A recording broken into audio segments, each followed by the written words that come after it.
Hello, welcome to my YouTube channel Mohi and Money and welcome to another special recipe vlog.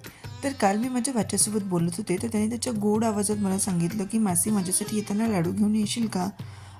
मला इतकं छान वाटलं ना, फार गोड आवाजात सांगितलं त्याने. मग त्याचा आग्रह मला अगदीच सराखोपा ठेवावासा वाटला आणि म्हणून मी त्याच्यासाठी लाडू बनवायला घेतले. तर तीच रेसिपी तुमच्यासोबत पण शेअर करते. अगदी साधी सोपी आहे, माझ्या बाकीच्या रेसिपीजसारखीच.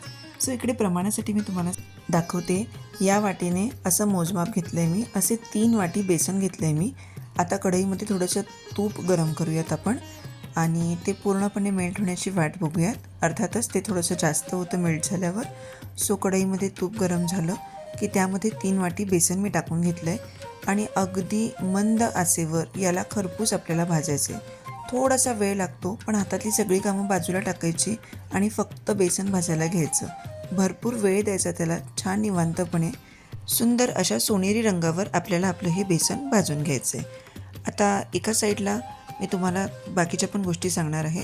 थोडेसे ड्रायफ्रूट्स आपण लाडूमध्ये टाकतोच, त्यासाठी मी इथे काजू आणि बदाम घेतलेले आहेत समप्रमाणात. साखरेचं प्रमाण तुम्हाला सांगते. 3 वाट्या बेसन मी घेतलेलं होतं आणि आता पाऊण वाटी अशा मी 2 वेळेस घेत आहे साखर. पाऊण वाटी 2 वेळेस असं मी साखरेचं प्रमाण घेतलेलं आहे आणि ह्याला अगदी बारीक असं मिक्सरवरती वाटून घ्यायचं. आता हे बेसन बघा हळूहळू याचा रंग बदलतो. इतकं छान रंगावर भाजलं गेलं होतं बेसन माझं. अगदी छान सुरेख सोनेरी रंग याला आला पाहिजे, गोल्डन ब्राऊन. ओके, तुमच्यासाठी मी पुढे फोटो देखील शेअर करते आहे की बेसन कोणत्या रंगावर भाजायचं आहे. जसं जसं लागेल तसं तसं तुम्ही थोडंसं तूप टाकून, खूप जास्त नाही टाकायचं, लागेल तसं तूप टाकत टाकत भाजायचं आहे आणि या रंगावरती तुम्हाला बेसन खरपूस भाजून घ्यायचं आहे. आता इकडे बघा ड्रायफ्रूट्सचे आपण तुकडे करून ठेवलेले आहेत. साखरही आपण बारीक वाटून घेतलेली आहे. बरं, ही 2 वाट्या जी मी तुम्हाला साखर दाखवली होती ती मला पूर्ण लागलेली नाही आहे. तर थोडं थोडं साखर त्याच्यामध्ये मिसळायची. ड्रायफ्रूट्सचे तुकडे आपण याच्यामध्ये मिसळणार आहोत. तुम्हाला हवं तर तुम्ही यामध्ये मनुका अर्थात बेदाणे देखील घालू शकता. असा छान त्याचा गोळा तयार होतो.